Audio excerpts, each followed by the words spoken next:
From the moment you start healing, not everybody, especially family, is going to support you. In fact, they will try and pull you back into old patterns. Healing isn't just about working on yourself, it's also about navigating the resistance from people who knew the old version of you. In this video, I'm going to share 5 powerful ways that you can deal with toxic family when you're healing, so that you can stay strong and move forward without guilt and without self-doubt. Step 1, accept that not everybody is going to support your growth. One of the hardest lessons I had to learn is that not everybody is happy when you heal.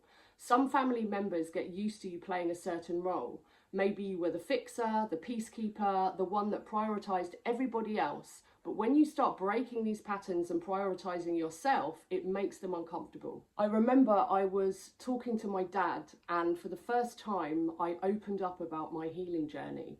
I shared how I'd gone down the path of self-development for a couple of years, and it had led me to lots of synchronicities where I was finally connecting the dots about who I was. I was learning to rewire my beliefs. I was taking different actions, and I was meeting people on a similar journey to myself. I finally felt like I belonged and that people understood me. But instead of engaging and being happy for me, I could sense that he was triggered, and there was a noticeable shift in his energy. And he said in such a sarcastic voice, "Oh, I'm so happy for you." So the thought of me being in a good place actually made him angry, and I went into defense mode and started explaining more about how I was finding out about who I was, and I felt really good, and it was like long overdue. But the more I explained, the more angry he got, and it actually got to the point where he got up and left the room. But the truth is, he was never going to understand. It wasn't in his interest to, because seeing me make changes which had a positive impact on my life made him reflect upon his own life and all the things that he wished that he had done and didn't. Maybe through fear or maybe through lack of opportunity, but either way, it taught me something really important.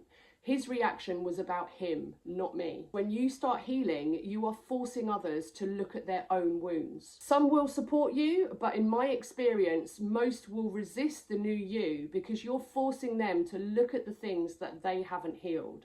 But that's not your fault, and that is not your burden to carry. Accepting that not everyone will support your growth and learning to let that go, whilst holding compassion for where they're at in their journey, will free up more of your energy, which you can then use to focus on your own healing. Step 2, set boundaries and enforce them without guilt. Toxic families thrive on blurred boundaries. In my family, there were no boundaries. We shared everything. If someone had a bad day, then we all had to be a part of it. And if I chose not to acknowledge it, if I'd go upstairs and sit in my room, then that didn't go down well. I was accused on more than one occasion of not wanting to be a part of the family, when actually I just didn't want to be a part of the drama. When you've spent years prioritizing everybody else and then you start putting yourself first, it can feel unnatural.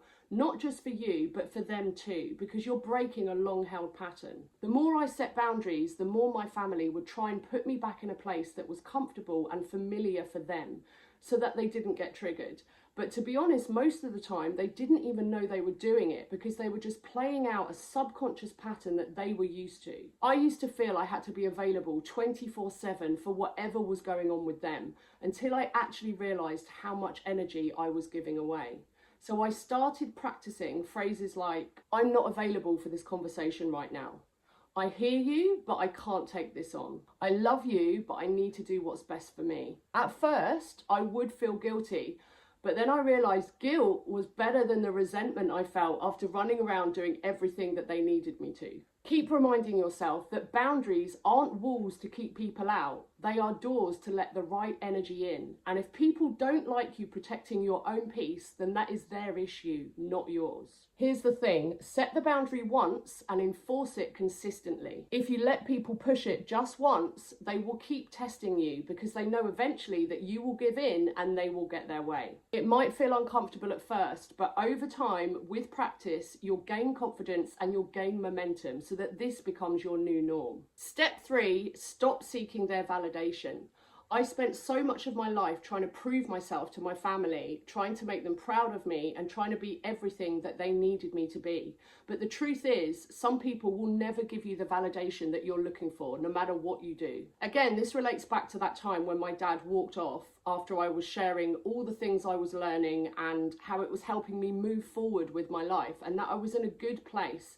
But to be honest, that wasn't the only time. There were so many occasions where I expected encouragement and maybe even curiosity about the path I was on and the growth that I was going through.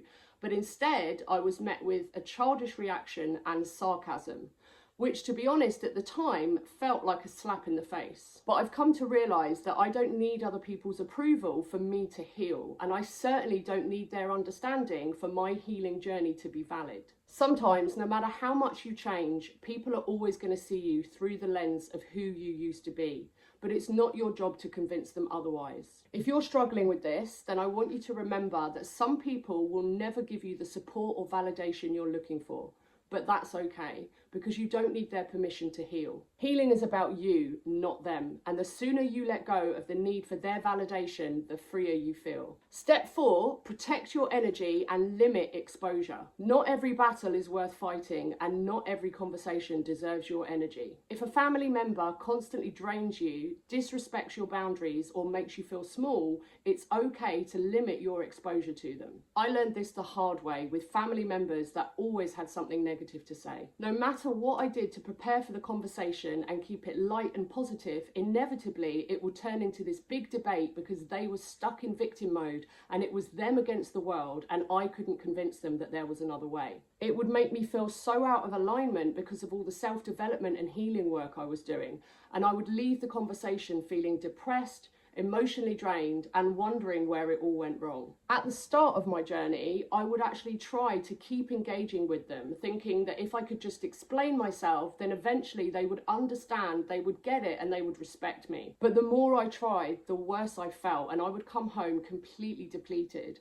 I remember one time I took a shower when I got in and I actually found myself replaying the conversation over and over and over in my mind to the point that I was shouting out, "Leave me alone, leave me alone." It took a good few years of playing out this pattern before it dawned on me that actually I don't need to win their approval, but I do need to protect my peace. This is what I found worked for me. Number 1, setting time limits for interactions. I used to feel obliged to stay on the phone for really long conversations or to attend every family occasion. But now I set clear limits, like I can stay for an hour, but then I have to go.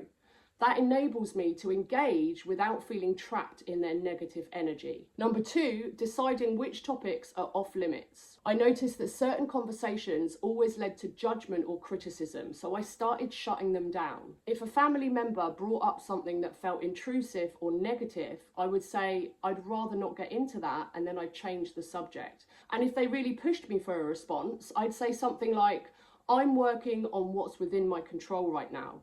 And to be honest, I think that would confuse them, which automatically ended that conversation. And number 3, using the grey rock method.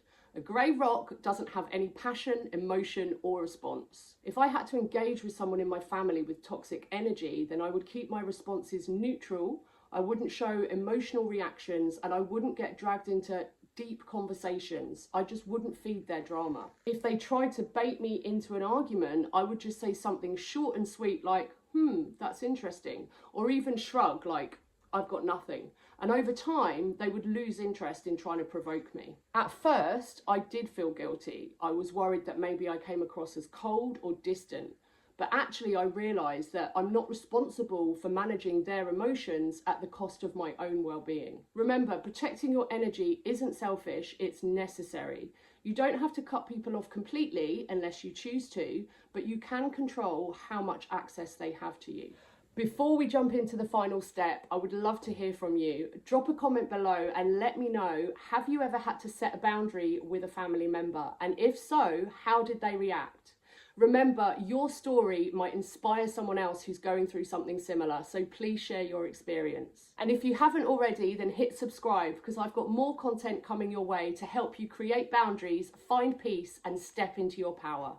And step 5, build a support system outside of your family. If your family can't support your healing, then find people who will. Healing often means finding a new family of people that uplift you, support you, and respect you. For me, that meant connecting with like-minded people, joining support groups, and surrounding myself with people that understood my journey and genuinely wanted the best for me. Let me tell you, when you stop seeking love and acceptance from people who refuse to give it, and instead connect with people that resonate with you, don't judge you, and who are on the same wavelength because they're on their healing journey, everything changes. You don't have to go through this alone. Your healing is valid, your growth is real, and you deserve to be surrounded by people who respect that. I know that dealing with toxic family can feel lonely, but just remember that you're not obliged to stay in unhealthy dynamics just because they're family. You're entitled to choose peace, and you're entitled to your own life, and it may not resonate with them. That's all for this week, guys. Thank you for being here. Remember, keep healing, keep growing, and I'll see you in the next video.